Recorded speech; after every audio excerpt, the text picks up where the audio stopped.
Bom dia, gurias. Vamos dar início a mais uma mentoria da trilha 2, chegando aí no finalzinho, né, desse desafio, onde vocês incrementaram o site que vocês começaram fazendo na trilha 1, né. Houve pessoas que mudaram de assunto, né, mas não tem problema. Mas vocês, a pessoa tá um pouco sem palavras hoje, né. Mas assim, vocês incrementaram, vocês colocaram mais coisas, né? No primeiro momento vocês fizeram um site simples, se baseando no protótipo lá, né? Agora vocês já têm uma ideia melhor do que é protótipo, com a mentoria que vocês tiveram. A gente também, inclusive, tem outras ferramentas, né? A gente usou o Google Sites, porque para quem está começando ele é bem amigável, mas a gente tem outras ferramentas, né? Como o Figma, que é uma ferramenta bem profissional, para desenvolver protótipo. E por que a gente cria um protótipo, né? Porque a gente precisa de um modelo para desenvolver. Não é que a gente precise, é que se a gente vai fazer na imaginação, né? Se a gente, sei lá, ficar pensando naquele modelo e vai criar, vocês viram que isso não é tão fácil, né? Porque quando a gente está criando um site, a gente cria toda a estrutura, né? E uma coisa vai depender da outra, os alinhamentos, né? As divisões que a gente faz ali. Então, mudar de ideia toda hora, ou muitas vezes, se torna cansativo e trabalhoso. Então, se a gente tem um protótipo para seguir, se torna mais fácil, né? Porque tu já tem uma ideia do que tu vai fazer. Claro que tu pode melhorar essa ideia. Por exemplo, tu fez uma coisa lá na trilha 1 no teu site, que agora que tu tem mais experiência, tu viu que aquilo não ficou muito legal. Então, o que tu vai fazer? Tu vai melhorar aquilo, né? No trilha 2, agora vocês têm que entregar aqueles requisitos que estão sendo pedidos. Aí, às vezes, surge a dúvida: mas eu fiz assim na trilha 1, tem que manter. Se tu achar que dá para melhorar, né? Tu estudou, tu viu que tem coisas diferentes que tu pode fazer, o importante é manter os requisitos, né? Do que está sendo pedido ali. Mas podem fazer adaptações, né? Mudar, até inclusive mudar de assunto, se quiserem, para apresentar, mas seguindo os requisitos. Então, vocês vão ver o filhinho que vocês começou a nascer lá na trilha 1, bem legal agora na trilha 2, né? Bem mais interativo, né? Com animações, com carrossel, com cards, né? Com outros recursos que vocês não tinham usado ainda na trilha 1. Então, hoje, para a gente continuar dando uma olhada no JavaScript, a gente vai falar de arrays e objetos, né? A gente já falou de funções, e no fim das contas, né, quando a gente cria um código, a gente cria uma infinidade de funções, e dentro dessas funções a gente vai usando as técnicas, né, que a lógica de programação tem,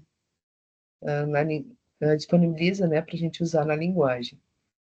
Então, o array e o objeto são uma outra parte, né? A gente viu funções, a gente viu passos de repetição, a gente viu condicionais. Claro que a gente viu de uma forma bem alto nível, digamos assim, né? Vocês vão usar bastante na trilha 3, porque na trilha 3 a gente vai falar só do JavaScript. Claro, como a gente está vendo front-end, né? As tarefas que vocês vão fazer vão ter um front, vocês vão precisar continuar desenvolvendo um front, mas o foco é mais na lógica, né? No JavaScript. Então, a gente meio que vai sair, assim, dessa parte de front, né? A trilha 1 e 2 são mais front-end, e a trilha 3 e 4 é mais back-end, né? A gente vai começar a trabalhar mais a parte da lógica. Fala, Fernanda. Olha, eu vou falar uma coisa bem séria. Se eu não vencer o JavaScript, a lógica de programação nessa trilha, eu não venço mais nunca. Porque é um bichinho difícil, Rafa. Não é que é difícil, ó. Se a gente parar para pensar, não existem muitos comandos, né? Não existem muitas estruturas. Se a gente contar, dá para contar nos dedos ali, né? Condicionais, repetição, arrays, classes e métodos. O JavaScript tem muitos métodos. O que pega é a forma que tu vai fazer a combinação desses recursos para desenvolver o que tu quer. Então, na lógica, qual é a intenção da trilha da lógica, né? é vocês entenderem bem o que cada coisa faz para daí tomar a decisão de usar. Aqui eu posso usar aquele comando que vai me dar esse retorno, entende? O tal do pensamento computacional. Na trilha 3, vocês vão desenvolver o pensamento computacional, conhecendo bem o que cada coisa faz, né? E aí tomando as decisões de como desenvolver. Porque se a gente olhar aqui, eu vou mostrar outro código hoje para vocês dos arrays e dos objetos, a gente sempre usa as mesmas coisas, declaração de variável, condicional, função, né? Hoje, daí, o array, a gente vai usar o laço de repetição, entende? Mas o que dá diferença é como a gente combina essas coisas, né? E isso é o mais legal que eu acho da área, porque cada pessoa, usando as mesmas ferramentas, desenvolve coisas bem diferentes. Esqueci de desligar meu WhatsApp aqui, ele vai ficar pipocando no meu ouvido. Então não se assuste, calma, vamos lá. Aqui vocês já vão começar a dar uma estudada. Quando chegar lá na trilha 3, vocês já vão estar bem afiadas. Então, no JavaScript, a gente tem os arrays e os objetos, que também são arrays, né? Os arrays e os arrays de objetos. Então, vamos ver qual a diferença entre eles. Então, os arrays, né? O array faz parte dos objetos globais da linguagem e é utilizado para armazenar uma coleção de elementos em uma única variável. A gente diz que um array é uma variável composta, né, com mais de um valor. Porque até então, como é que eu guardava os valores das variáveis?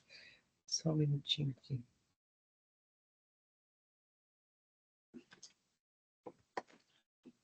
Eu não queria aparecer tomando água e já estava com a garrafa na mão. Mas... como é que a gente guardava os valores nas variáveis? A gente guarda um de cada vez, numa variável simples, né? A gente declara uma variável, essa variável vai receber um valor por vez. Nos arrays, eu consigo guardar mais de um valor nesta mesma variável, né? Ela é uma variável composta por vários valores. É como se eu criasse um armário cheio de gavetas, né? E fosse guardando os valores nessas gavetas. Diferente de uma variável simples, que tinha só uma gaveta, digamos assim. No momento que eu tivesse que colocar mais coisa, o que já tinha que sair para ficar só a última que eu estava colocando, né? Variável simples sempre fica com o último valor que a gente coloca nela. No array não, no array eu consigo colocar vários valores, né? Porque eu consigo criar várias gavetinhas e deixar esses valores ali guardados ao mesmo tempo, na mesma variável, né? Uma variável com vários elementos, com vários valores. E para acessar esses valores, como vai ser uma gavetinha, então, essa aqui seria a estrutura, né, de um array. Então, um array é uma variável que, ao invés de guardar apenas um valor, vai guardar vários valores, né? Vai ser um monte de gavetinha enfileirada, vamos pensar assim, na memória, né? A gente vai reservar um espaço de memória e vai separar essa memória em vários pedaços. E vai conseguir colocar valores em cada um desses pedaços. E para acessar cada pedacinho desse array, a gente usa índices, né? Porque imagina, como é que eu conseguiria acessar o valor 56 aqui, por exemplo, né, de uma variável composta, se eu não tivesse os índices? Eu teria que percorrer todos, como é que faria, né? Isso precisa ser organizado. Então, por isso que quando a gente cria um array, ele já cria os espaços, né? E também já coloca um índice em cada espaço criado. Quando a variável é simples, né? Por exemplo, uma variável simples só teria o 29 aqui. Não tem por que eu ter índice, porque eu só tenho um lugar, e esse lugar recebe só uma coisa ao mesmo tempo. Ele não recebe mais de uma coisa ao mesmo tempo, só um valor por vez. Então, eu não preciso de índice, mas quando eu tenho vários, né, é como se fosse um arquivo de escritório, né, lá cheio de os arquivos, né, cheio de gavetas. E dentro dessas gavetas eu tenho vários documentos. Como é que eu vou encontrar? Preciso de índice. Nos arquivos seriam as abinhas, né, organizado em ordem alfabética, por exemplo, ou em ordem numérica. para eu conseguir ter uma organização para encontrar. Então, o array é a mesma coisa. Então, os arrays são estruturas que servem para guardar dados e organizá-los. Né? Imagina, esses dados também não poderiam ficar todos soltos, né? A gente precisa ter uma organização para poder usar eles da forma que eu quiser e quando eu quiser. Seu objetivo é um espaço fixo na memória do computador que armazena elementos. Esses elementos podem ser acessados por um tipo de indicação que chamamos de índice. Podemos, por exemplo, né, guardar chapéus na gaveta 1, calças na gaveta 2 e as meias na gaveta 3. E sempre que precisar de calças, chapéus ou meias, vamos saber em que gaveta buscar. Se não tivessem os índices, né, teriam chapéus, calças e meias todos na mesma gaveta, que nem quando a gente não arruma um guarda-roupa, né? Ia estar tudo misturado, a gente teria muito mais trabalho ou nem conseguiria achar, às vezes, o que a gente estaria procurando. Então, um array é uma coleção, um conjunto de elementos de dados que são armazenados em uma memória, que pode ser chamada de constante ou variável. Então, a sintaxe de um array tem diferentes formatos, né? Mas essa aqui é a clássica. A declaração direta ou representação literal, né, é aquela em que o array é representado pelos símbolos de colchetes, que podem ou não conter elementos. Então, quando a gente declara um array no JavaScript, coloco numa constante, né, ou numa variável, e digo que ela vai receber esses colchetes, né? Isso aqui indica para a linguagem que eu estou declarando um array. Espio chat. Nós podemos declarar a sintaxe, né? Nós podemos declarar arrays sem nenhum item e tamanho, ou somente com um tamanho definido, mas vazio, da seguinte forma. Então, eu posso criar dessas duas formas. Eu posso fixar um tamanho já para esse array, né, dizendo que ele recebe 20, por exemplo, ou só declarar ele de forma vazia, né? Que aí eu consigo colocar o valor que eu quiser dentro dele. Outra sintaxe para a declaração de um array é por meio da utilização de construtor, o construtor new. Esse construtor é da orientação a objetos. O JavaScript, a gente consegue no JavaScript também programar orientado a objetos. Na orientação, não sei se vocês já viram orientação a objetos, mas na orientação a objetos eu crio classes para trabalhar. E aí, para trabalhar, para usar essas classes, eu preciso instanciar as classes, eu preciso criar objetos dessas classes. E aí, para criar um objeto de uma classe, eu uso esse new, esse método aqui chamado new. Aqui alguns exemplos, né, de criação de arrays. Então, posso criar vazio, posso dizer que no índice 0 ele vai receber o olá, e posso mostrar, né, só ele, só o nome dele, né, só o nome da variável, e a saída vai ser esse olá aqui.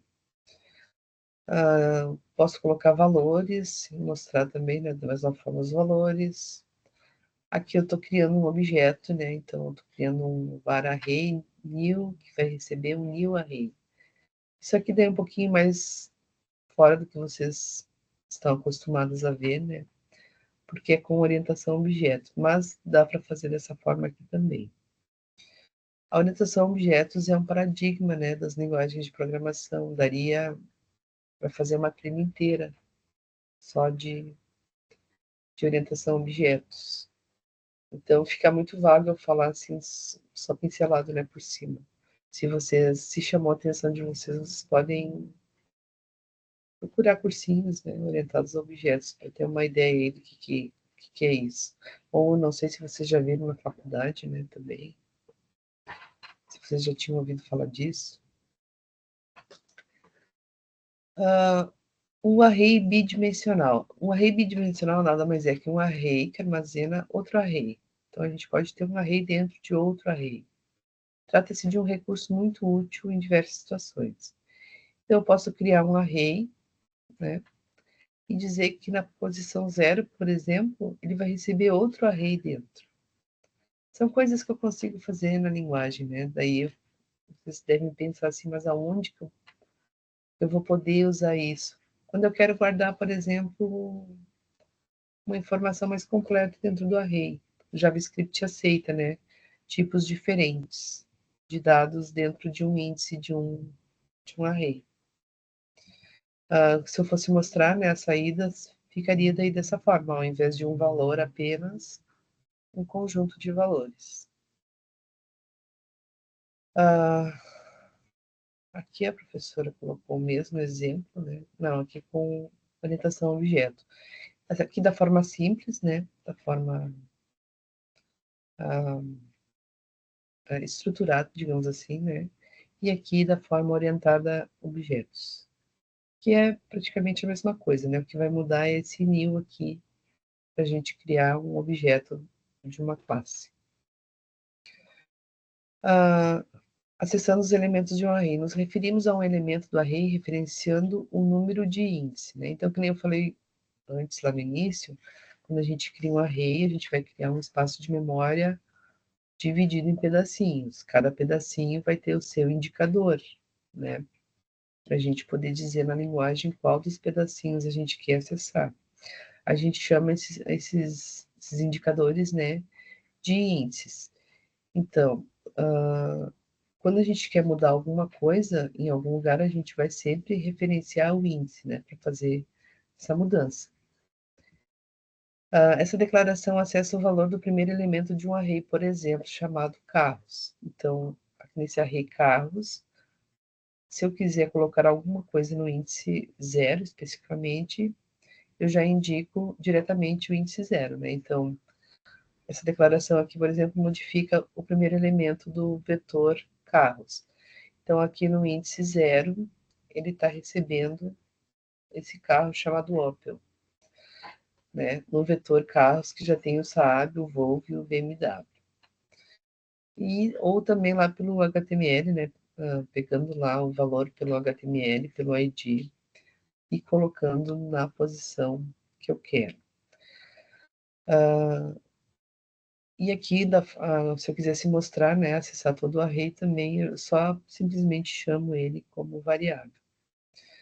Só que no JavaScript a gente tem muitos métodos, né? Eu vou mostrar em seguida para fazer essa lógica aqui. A gente não vai fazer na mão um a um, né? Um índice por índice. A gente não vai atribuir valores índice por índice daquela forma que eu mostrei. Ele é só um exemplo para dizer que quando eu quero mexer numa posição, eu indico o índice.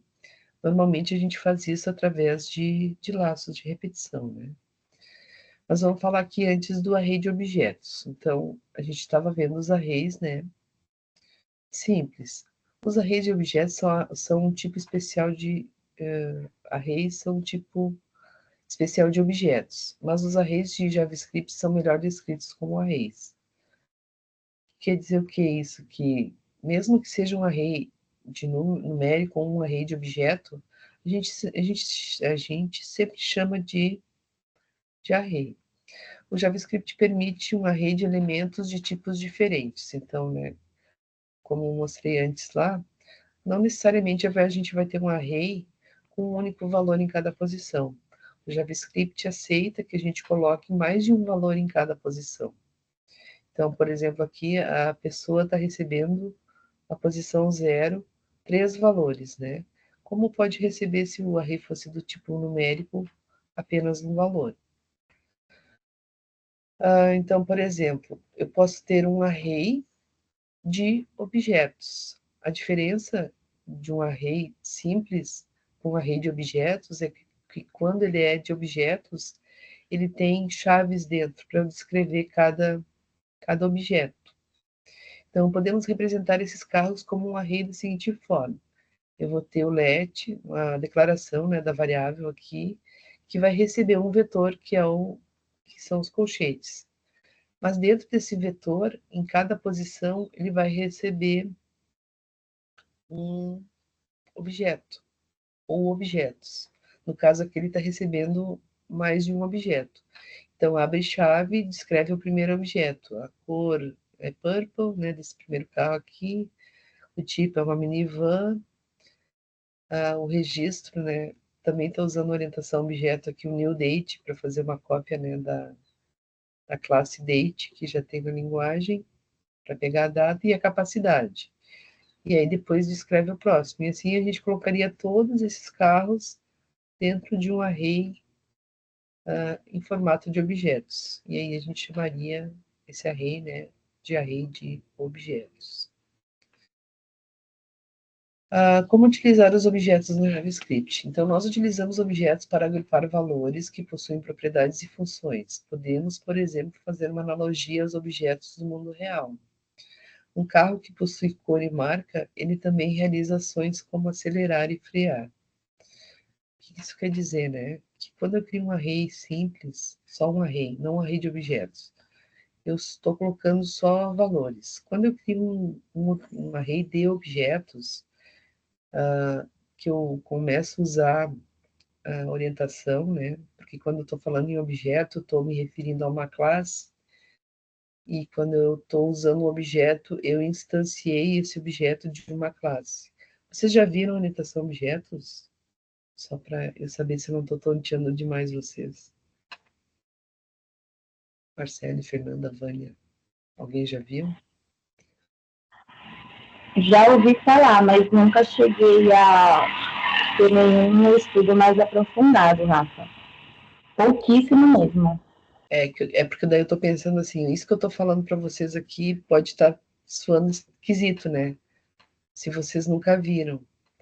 Mas eu estou falando dos conceitos, né? Da orientação aqui. Bom, se pelo menos já ouviu falar, Isabel está dizendo que já ouviu falar, já é alguma coisa. A Laila também já viu. E quando a gente fala de objetos, né, a gente é obrigado a falar da classe, porque um objeto é uma instância de uma classe. O que é uma classe na orientação a objetos? É como se fosse um molde, né, com atributos, né, que são as características, e as ações, que são os métodos que esse objeto que eu estou descrevendo na classe faz. Por isso que eu estou citando aqui, né? Nós utilizamos objetos para agrupar valores que possuem propriedades e funções. Né? Os objetos eles vão ter propriedades e funções. Podemos, por exemplo, fazer uma analogia aos objetos do mundo real.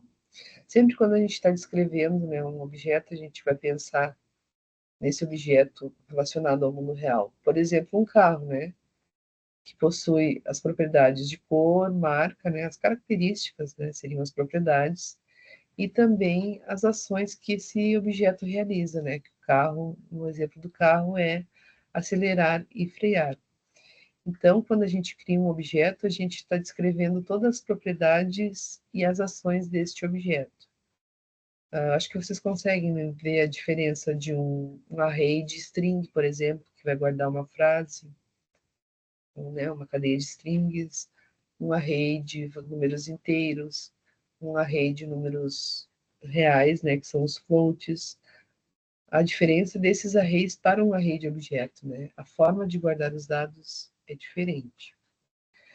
Então, para declarar um objeto, a sintaxe é bem parecida à que utilizamos para declarar arrays, porém trocamos os colchetes por chaves dentro, né? Onde as chaves, os valores e funções são declarados entre abre e fecha chaves. Em JavaScript, os arrays usam índices numerados. Em JavaScript, os objetos usam índices nomeados. Né? Porque se eu quiser acessar um dado do objeto, eu não vou ter mais um índice como no array comum. Eu vou ter o nome da propriedade que eu quero acessar. Os arrays são um tipo especial de objetos com índices numerados. E só descrevendo, falando das diferenças, né?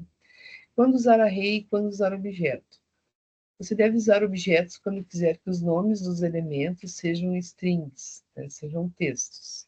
E você deve usar arrays quando quiser que os nomes dos elementos sejam números. Então, quando eu escrever um objeto, eu vou acessar as suas propriedades através dos seus nomes. Por exemplo, lá no do carro, se eu quero acessar o nome do carro, eu teria que acessar a propriedade nome. Se eu tivesse só nomes de carros guardados dentro de um array, para acessar o nome de algum carro, eu precisaria acessar pelo índice. Então, a diferença básica entre objeto e array de objetos e array simples, seria essa, né? Que nos objetos eu vou acessar pelas propriedades e no array simples pelos índices. Para acessar, para manipular esses arrays, né, no JavaScript fornece muitos métodos. Os métodos servem para a gente não precisar desenvolver uma lógica grande, né? Essas lógicas já estão prontas dentro desses métodos.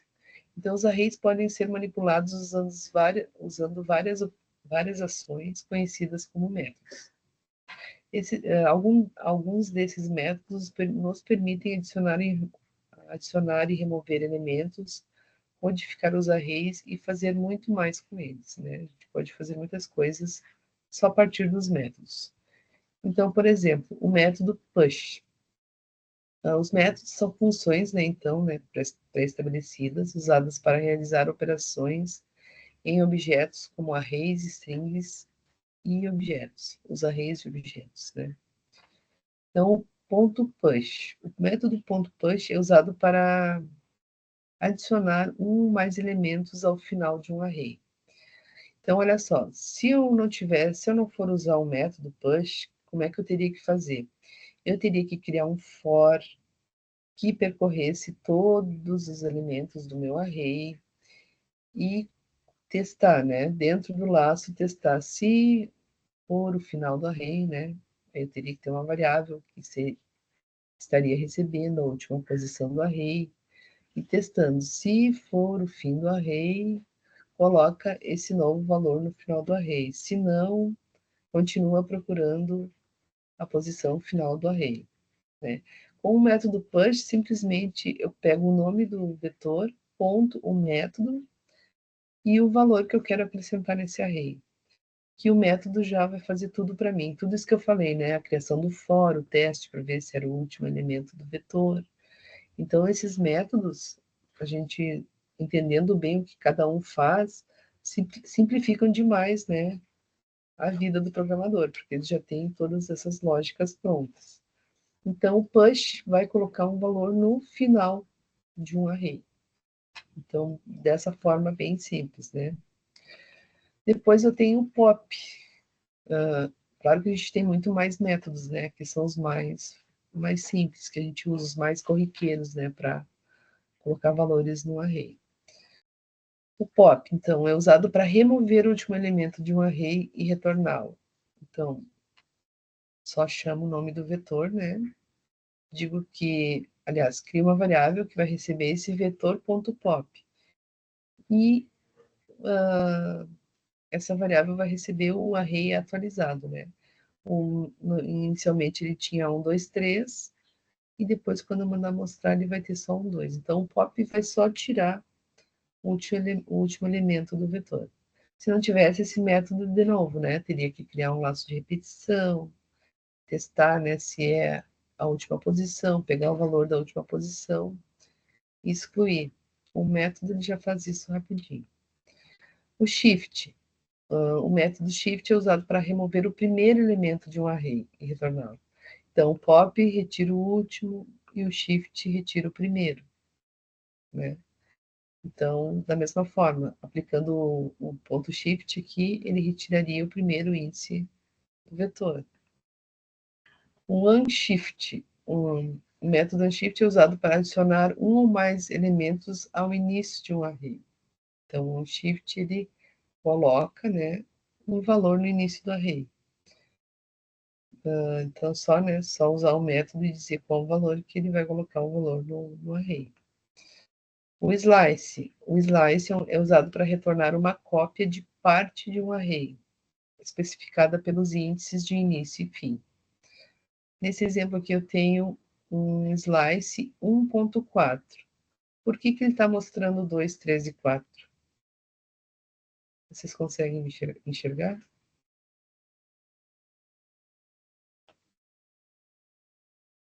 Sim. Pode me falar. Por que ele mostrou 2, 3 e 4? Eu indicando 1 e 4. Eu ia falar que era por causa da posição, porque o 1 seria o 0 Isso, e o 2 seria o 1, aí ele isso. estaria nessa posição. Né? Como os índices, né, eles sempre vão começar em 0 no vetor, os índices nunca começam em 1, sempre começam em 0. Aqui no slide está dizendo que é para pegar, para mostrar, né, o intervalo de 1 a 4. Mas o slice, ele trabalha, né, olhando para os índices. Então, no slice eu vou indicar um índice de início e um de fim. Então, o de início é o índice 1. E quem é o 1 aqui, né? Então, o primeiro elemento do vetor é 0, e o número 2 está na posição 1. Por isso que ele começa a mostrar do 2, 3, 4. E o último aqui, quem é o último? O 0, 1, 2, 3 e 4. Então, o valor 5 está na posição 4. Só que ele não mostra a última posição, ele mostra só o que está no meio, vamos dizer, né? Entre o índice de início e entre o índice de final. Então, por isso que ele mostrou o 2, 3 e o 4.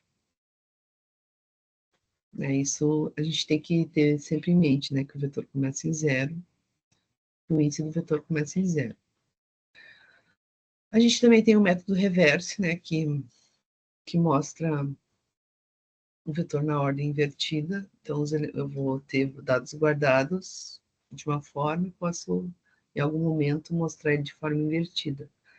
Eu até pedi essa tarefa na trilha passada, de pedir para um frontzinho pegar o teu nome e depois mostrar o teu nome de forma inversa, né?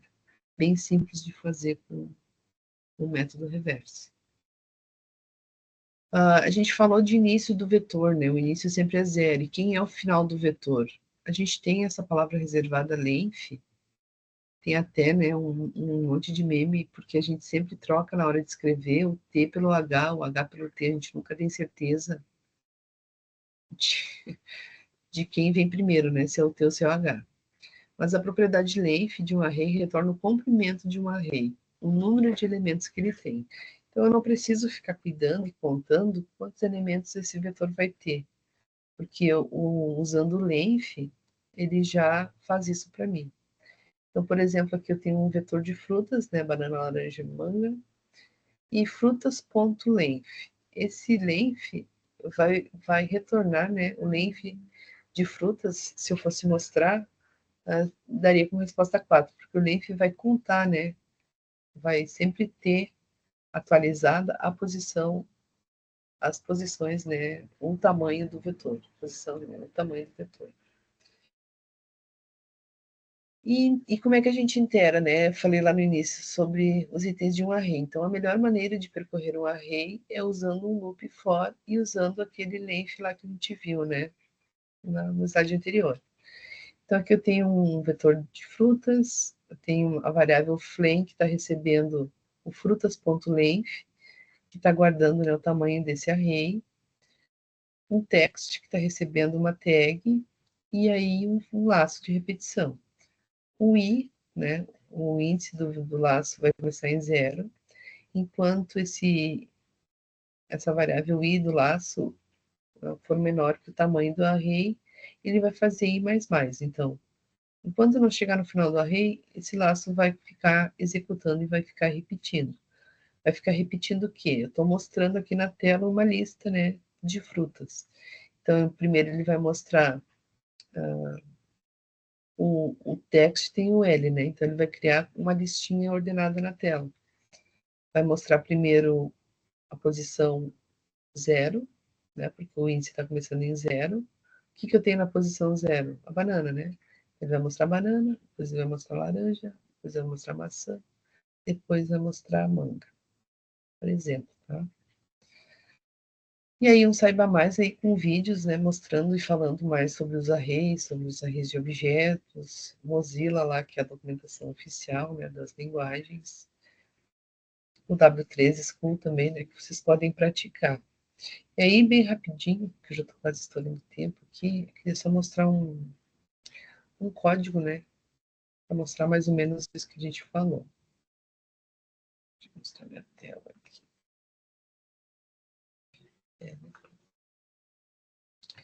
Aqui no Visual Studio. Estão vendo o Visual Studio?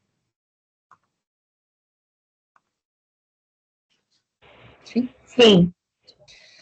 Ó, esse programinha aqui é bem simples, então o que ele vai mostrar na tela aqui? Eu vou carregar para vocês já. Só vai mostrar isso, exemplo de um array simples, né? Mostrando um array com frutas aqui também, uma removida, e uma mostrando qual índice, né? Aqui eu pedi para indicar o índice, e aqui um array de objetos, que também mostra uma lista de objetos. Deixa eu colocar aqui do lado para comentar.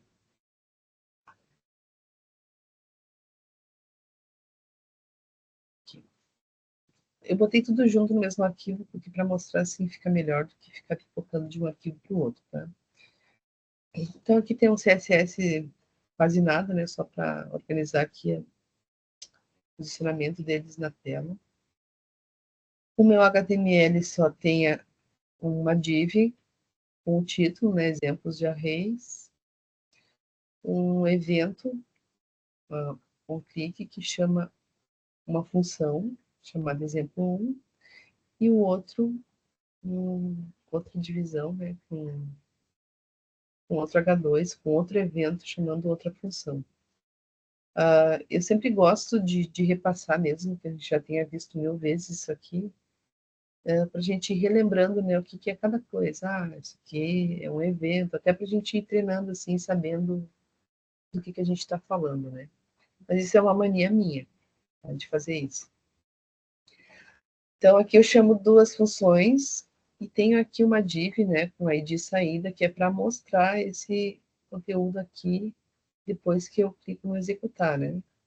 No primeiro momento, ele não tem nada, né, tá vazio esses espaços, essas divs aqui, a div saída 1 e a saída 2, né, é um espaço que eu reservo no site para interagir com o JavaScript, né. Isso até inclusive mostra bem o que o JavaScript faz, né? A tal da interação que o JavaScript faz com o HTML, né, das páginas. Então, no momento que eu chamo, né, a função, ele insere no site esses dados aqui para mostrar. Então, aqui tem um exemplo de array simples, né? Então, aqui eu tenho um array frutas, ó, entre colchetes. Deixa eu botar um montezinho aqui. Um vetor chamado frutas, com algumas frutas. Para adicionar uma fruta nesse vetor, eu uso o push, então é bem simples, né? O nome do vetor, ponto push, e o que eu quero inserir. Eu também posso, né, mudar de ideia e remover uma fruta. Aqui eu inseri uma, aqui eu removi a outra. Só para falar dos exemplos que a gente comentou, né? Como seria isso numa função? Então é bem simples. Como encontrar o índice da cereja? Então, tem um outro método aqui, né, esse index of, que a gente pode colocar o que a gente quer procurar no vetor. Lá no W3C vocês vão ver que existem muitos métodos, né, para tudo. Então, os métodos facilitam bastante, né. Esse aqui procura, né, por algum dado específico, então ele vai retornar o índice que ele encontrou a palavra cereja, e aqui eu estou exibindo o resultado, né. Também estou criando uma saída aqui, colocando um HTML, embutindo, né, esse HTML aqui. Dentro do P, né, estou mostrando o vetor com outro método, né, que é o join, mostrando o conteúdo do vetor separados por vírgula. Esse join eu consigo colocar símbolos, né, para dividir o conteúdo de arrays. Então, lembram quando eu uso o cifrão, eu chamo isso de interpolação. E para fazer essa interpolação eu preciso usar uma crase. Não é apóstrofo, não é as aspas simples, né? Não é aquele o acento agudo, tem que ser o acento da crase, né? O invertido. Porque daí ele mostra o conteúdo, né? Dessa forma, quando eu digo assim, eu estou mostrando o conteúdo do que eu fui buscar.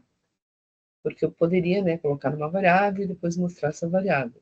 Com a interpolação, eu já mostro de forma direta, né, o conteúdo, Que conteúdo? Aqui no caso eu estou mostrando o vetor, né? Conteúdo do vetor separado por vírgula, porque esse método join faz isso para mim. Aqui eu estou mostrando qual foi a fruta removida, que está atribuído nessa variável. E aqui eu estou mostrando o índice, né? Que esse método index retornou para mim aqui nessa variável. Por isso que mostra aqui só um. Então, são algumas formas, né, que a gente tem de trabalhar com dados armazenados em arrays. Notem que aqui eu não trabalhei em nenhum momento com laço de repetição, né? Usei apenas os métodos para buscar as informações, para buscar algumas informações que eu queria no array. Aqui no segundo exemplo, né, que é um array de objetos, então olhem a diferença. Lá em cima, um array simples, né, com os colchetes e o conteúdo. E aqui o array de objeto, que também vai os colchetes, né, porque ele é um array, o que vai mudar é a forma que eu vou armazenar as coisas dentro dele. Dentro dele, ao invés de valores simples, né, eu tenho valores compostos, digamos assim, eu tenho valores com mais informações. Então, por exemplo, é um array de estudantes, onde eu quero guardar para cada estudante o nome, a idade e o curso. Nome, idade e o curso. Então, aqui eu tenho cadastrado a Alice, né, inserido nesse array, o Bob e o Carlos. Para eu adicionar um novo estudante, vou usar o push do mesmo jeito, só que ao invés de colocar diretamente, como eu fazia aqui a palavra, né? Como é um array de objeto, eu tenho que colocar os valores nas propriedades, né?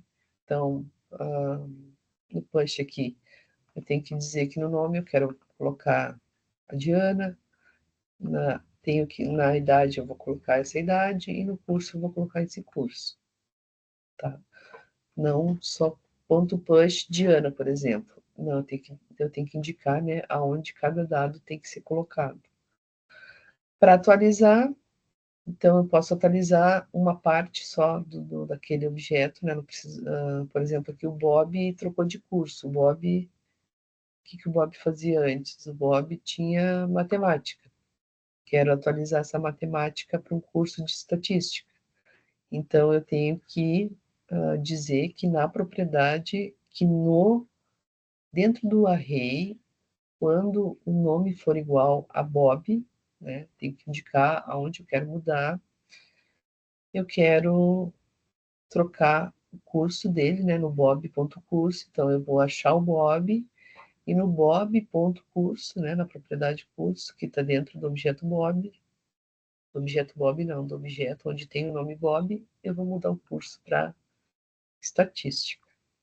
Aí ele já trocou, né, aqui está trocadinho. Para remover o primeiro estudante, aí eu posso fazer da mesma forma que o outro, né? Ele só dá um shift que ele já vai remover todo o primeiro elemento. E para exibir, eu exibo do mesmo jeito, né? Consigo também exibir com interpolação. Só que aqui eu estou usando outro método, né? Que é um map. O map ele vai executar para cada elemento do array alguma coisa. Então, o que é alguma coisa? Então, o map no array estudante vai executar dentro de um LI, né, vai mostrar o estudante.nome, o estudante.idade e estudante.curso, né, que é para ele mostrar o nome da pessoa, a idade e o curso. Em lista, né, como eu fiz aqui no primeiro. Como foi feito aqui, eu consigo fazer a mesma coisa, só que eu tenho que colocar mais informação, né? Também estou interpolando, só que eu tenho que dizer a propriedade e usar esse método aqui. Poderia fazer sem esse método, mas aí eu teria que fazer um for para percorrer todo o objeto, né? E mandar mostrar. Eu teria que fazer uma lógica maior. Por isso que às vezes a gente está estudando em alguns algoritmos está feito de um jeito e em outros de outro, né? Porque aí depende da lógica de quem criou. E aqui eu também estou usando o join para separar para separar não, para unir tudo entre aspas, né? Só que na interpolação daí ele não mostra, mas o que esse aspas quis dizer? Que ele vai mostrar todos um do lado do outro, assim, né? Toda a informação. E também consigo remover, né, um item desse que foi removido, né, que a gente removeu lá em cima, com o shift. Está guardando aqui nesse estudante removido, que eu só estou mostrando. Isso. Alguma pergunta? É bastante informação, né? Essa é uma área que a gente teria que... A área de orientação ali é mais complicadinha, né? Porque tem um pouquinho mais de informações dentro do array. Mas para manipular arrays em si, né? Os simples que a gente começa a usar no início, não é difícil, né? A gente tem vários métodos aí para auxiliar a gente. A gente consegue saber de cabeça todos. Consegue, mas se tu usar assim todos os dias, se vocês me mostrarem um método que eu faz tempo que eu não uso, eu vou precisar fazer o quê? Eu vou lá na documentação. Ah, eu lembro que tem um. Será que dá para fazer alguma coisa? Sei lá, uma lógica. Será que tem um método para fazer, sei lá, uma lógica que eu estou pensando? Ah, eu lembro que tem um método que faz isso. Aí eu preciso ir lá na documentação. Tá bom, Fernanda. Tchau. Preciso ir lá na documentação, né, e dar uma revisada. Ah, é assim que a gente usa, né? O que eu quero dizer com isso? Que a gente não precisa criar ansiedade, né, por não conseguir decorar todos os métodos. Até decorar eu acho uma palavra muito feia, né? A gente vai estar estudando agora, vocês de repente já viram, agora relembraram comigo, ou quem nunca viu vai dar uma olhada, né? Vai ler sobre, vai ver que a gente tem muitos métodos para trabalhar com os arrays. E aí, na hora de criar, né, os algoritmos, a gente vai decidir, né, qual é o melhor para usar, e enfim. E assim que a gente, né, vai pegando prática e conhecimento, vai construindo o conhecimento da gente. E é isso, Guilherme, vocês têm alguma dúvida, alguma coisa? Referente ao site, vocês já devem ir pensando nisso, né? Não deixem para a última hora. Tem as instruções lá direitinho no Moodle, né? As datas corretas de quando vai ser as apresentações, como fazer. De novo, né? Para avançar na trilha, o vídeo é item obrigatório, mas vocês não são obrigadas a mostrar, né, para todo mundo esse vídeo se não quiserem. Vocês podem só mandar esse vídeo na tarefa, que daí só eu vou olhar, né? Ou vocês vão preencher o formulário lá, Rafa, eu também quero apresentar. E aí, como é que é a apresentação? É uma mentoria como essa que a gente fez hoje, né? Eu vou colocar, já vou deixar prontinho todos os vídeos ali. E aí a gente vai mostrando os vídeos e vai comentando, né? Uma vendo o trabalho da outra, compartilhando experiências, né? Cada uma falando sobre quais foram suas dificuldades, ou o que aprendeu, né? Da forma que quiser colocar ali no vídeo. Mas para a gente fazer essa troca, né? Para ver, assim, para compartilhar com todo mundo como é que foi a trilha, o que aprendeu, de repente sugestões de melhoras, né? Que a gente poderia melhorar. E isso, para a gente compartilhar aí o conhecimento que vocês adquiriram durante a trilha. É um dia bem legal, assim, é uma interação bem legal, porque a gente... Porque, assim, às vezes tu acha que tu não conseguiu evoluir, que foi pouco, né? Mas aí mostrando ou vendo o que a colega fez lá na trilha 1 e o que ela conseguiu fazer na trilha 2, ou depois de vocês próprios terem gravado o vídeo de vocês, né? Vocês vão olhar, nossa, mas meu site era assim, ficou assim, né? Consegui enxergar essa evolução de vocês. E é bem legal, assim, eu gosto bastante de ver também, e de compartilhar isso com vocês, assim, de participar disso com vocês. Certo? Aí, dúvidas, se vocês forem tendo, podem perguntar. Diz, olha. Não, Rafa, diz. Rafa, eu tenho uma dúvida, mas não é em relação a essa aula. É do, Pode. É do Sweet Case.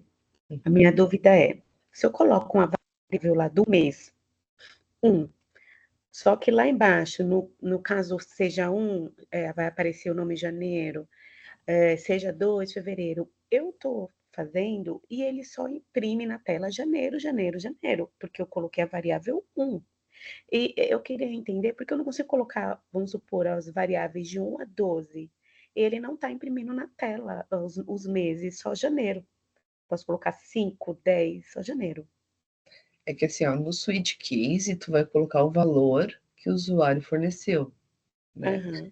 Tu vai colocar a variável que vai receber o valor que o usuário vai fornecer lá pelo input, né? Uhum. E aí, nos casos, tu vai colocar assim, caso 1, aí tu vai mostrar um alerte, por exemplo, né? Caso 1, alerte janeiro. Caso 2, alerte fevereiro. Eu coloquei tudo e eu coloquei o default, né? Mas Uhum. quando eu insiro lá um número, ele só aparece janeiro. Deve ter alguma coisinha que tá sobrescrevendo. Eu posso compartilhar a tela? Pode, pode. Deixa eu ver se eu consigo aqui.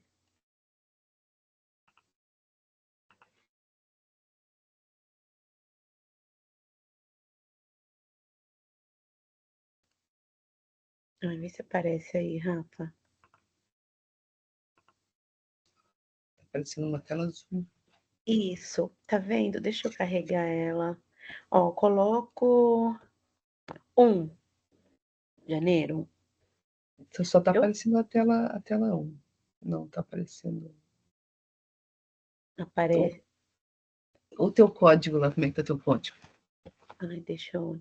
Peraí. Ai, acho que eu compartilhei errado. Tem que compartilhar toda a Peraí. tela. Compartilhar. Janela. Aqui. Você consegue ver? Peraí. Troquei de tela aqui também. Sim, consigo. Ó, preciso descer para você dar uma olhada, né? Isso, tá. Tu fez o input, o valor do input tu colocou na variável, sobe mais um pouquinho lá. Vamos lá, aqui. Na variável mês, tá dizendo que o mês recebe no primeiro momento vazio, aí o switch mês. Então, caso esse mês seja 1, Janeiro. a variável vai receber janeiro. E Isso. lá no final, o que tu Aí eu coloquei. default? Que engraçado, a princípio. E aí, caso ele coloque, sei lá, o número 13, era para mim essa mensagem. Não vem nem essa mensagem se eu coloco 13, e se eu coloco outros números que não seja janeiro, não imprime o mês equivalente ao número. Talvez se tu parseasse esse número para inteiro, né? Porque ele está pegando uma string da. Quer ver? Deixa eu achar um que eu tenho aqui.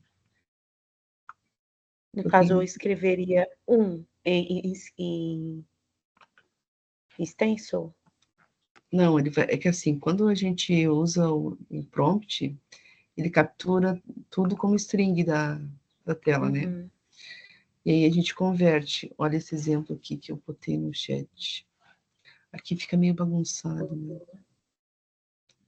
Mas olha, aqui nesse exemplo eu tenho a variável número dia, que está recebendo lá, né, o valor. No switch eu estou parseando inteiro para número, para inteiro, Uhum. né? Uhum. Para conseguir cair nos casos direitinho. Uhum. Aí, caso 1 parseado para inteiro, daí ele vira realmente o número 1, né? Ele E vai aí escrever imprime. domingo. Uhum. Aí o break, tu tá usando break, tá usando também. Tô. Ai, Aí, tô doidinha. Eu já até sonhei com isso. não, mas é um detalhezinho ali, de repente é só esse parse que não tá pegando. E Uhum. aqui tu tá pegando o prompt direto, né? Nesse aqui eu tô usando, tô pegando pelo valor, né? Uhum. mas o prompt também pega, também é para pegar. E aí no final aqui também a default, né? Cadê a default minha que ficou confusa aqui no chat, né? Tá aqui embaixo. Default nome dia é igual número inválido. Digite o número entre 1 e 7. Isso. E aí eu estou mostrando a saída no document get element by ID. Como é que tu está mostrando a saída do teu aqui? Já, Lá no não, final. acho que eu não tô nem mostrando. Ai. Acho que falta mostrar. Testa esse aqui que eu mandei, testa esse script aqui e depois tu adapta o teu. Adapta, né? Tá bom.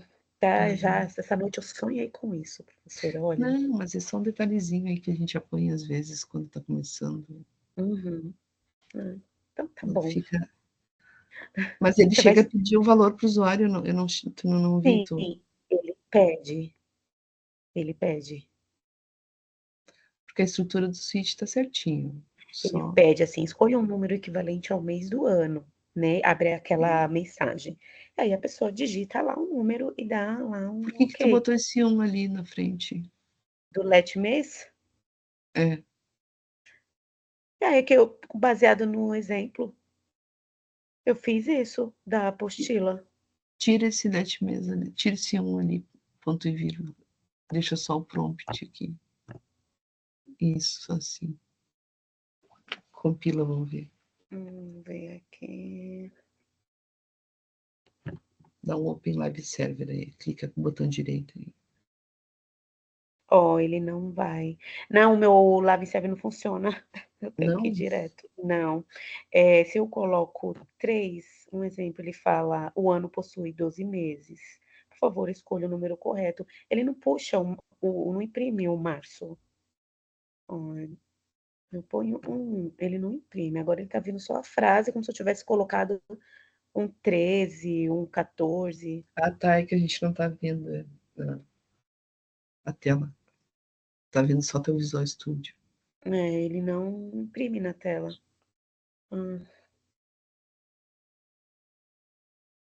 Não, mas faz assim, ó. Testa esse script, esse exemplo aqui dos dias das semanas, e aí depois Tá, tu adapta o teu. tá. Acho que é só a questão, Um de detalhe. repente, de parsear ali. E vai lá no final desse teu código aqui, deixa eu ver. Só escreveu o document write, né? Uhum. Tenta mostrar, cria um frontzinho, de repente, pega o valor, como esse aqui, Tá. né, pelo ID, mas, né, era para funcionar desse jeito que tu fez também. Uhum. Ele já Mas não deve tá... estar doido já. Já mexi tanto que ele já não, não consegue mais fazer nada. E às vezes tu vai ver que é só um detalhezinho ali que... Já alterei tanto. Falei, não, tem alguma coisa aqui, eu mexo ou não é? Mas tu nunca mais vai esquecer desse switch. Eu acho que não, porque Depois. eu já sonhei, eu sonhei escrevendo numa lousa branca isso, meu É Deus. mesmo. Numa lousa com aqueles canetões, eu falei, meu Deus, então o negócio tá feio pra estar sonhando. Quando a gente dorme pensando, né, a gente sonha com o negócio, Ai, tá bom, obrigada, Rafa. tá? Mas tenta Tomara que me dê aí. uma clareada. Ou procura lá no W3C, tu não chegou a dar uma olhada lá? Olhei, olhei outros exemplos, eu olhei tudo, mas eu vou mexendo e não resolve.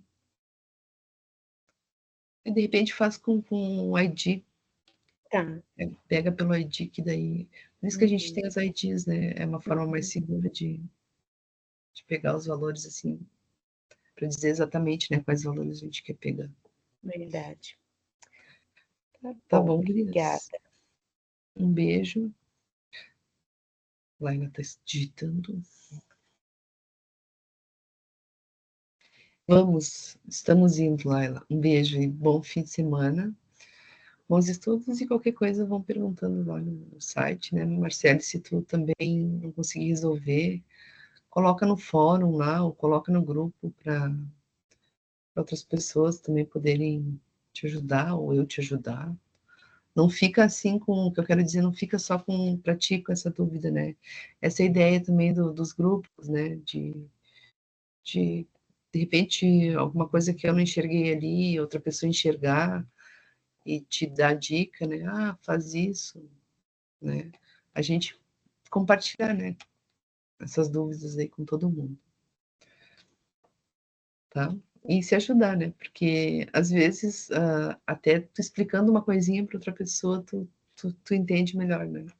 Do que ter ficado só contigo. Certo? Um beijo, então, Elis. Vou parar de gravar. Um bom restinho de semana. Nos vemos semana que vem. Tchau, meninas.